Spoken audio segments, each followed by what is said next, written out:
नमस्कार मित्रांनो, जय जिजाऊ जय शिवराय। आज स्वराज्य रक्षकच्या माध्यमातून आपण साताऱ्याच्या डोंगर रांगांमध्ये वसलेल्या एका अशा पवित्र आणि ऐतिहासिक स्थळाकडे निघालो आहोत, जिथे शक्ती आणि भक्तीचा एक अद्भुत संगम पाहायला मिळतो।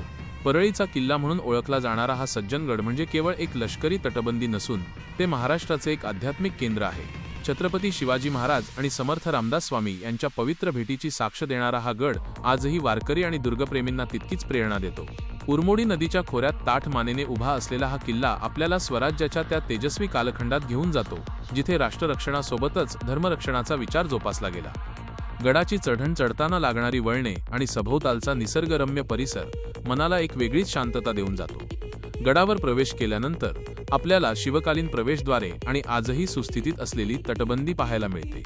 सज्जनगडाचे मुख्य आकर्षण म्हणजे समर्थ रामदास स्वामींची समाधी आणि तिथे अखंड चालणारा रामनामाचा जप। गडावर फिरताना आपल्याला अंगलाई देवीचे मंदिर, राम मंदिर आणि विविध ऐतिहासिक मठ पाहायला मिळतात, जे आपल्याला त्या काळातील साध्या पण शिस्तबद्ध जीवनशैलीचा परिचय करून देतात। गडाच्या माथ्यावरून जेव्हा आपण सभोवतालचा विस्तीर्ण परिसर पाहतो, तेव्हा सातारा शहराचे आणि उरमोडी धरणाचे विहंगम दृश्य डोळ्यांचे पारणे फेडते।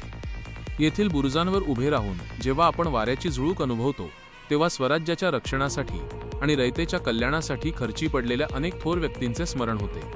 सज्जनगड हा केवळ एक डोंगर नसून तो आपल्या विचारांना दिशा देणारा एक दीपस्तंभ आहे। या गडावरील प्रत्येक पायरी आणि प्रत्येक दगड आपल्याला निश्चयाचा महामेरू असणाऱ्या त्या थोर विभूतींच्या शौर्याची आणि त्यागाची आठवण करून देतो।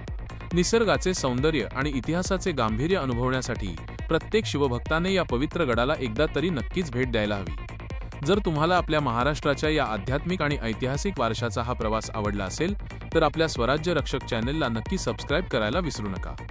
जय जिजाऊ, जय भवानी, जय शिवराय।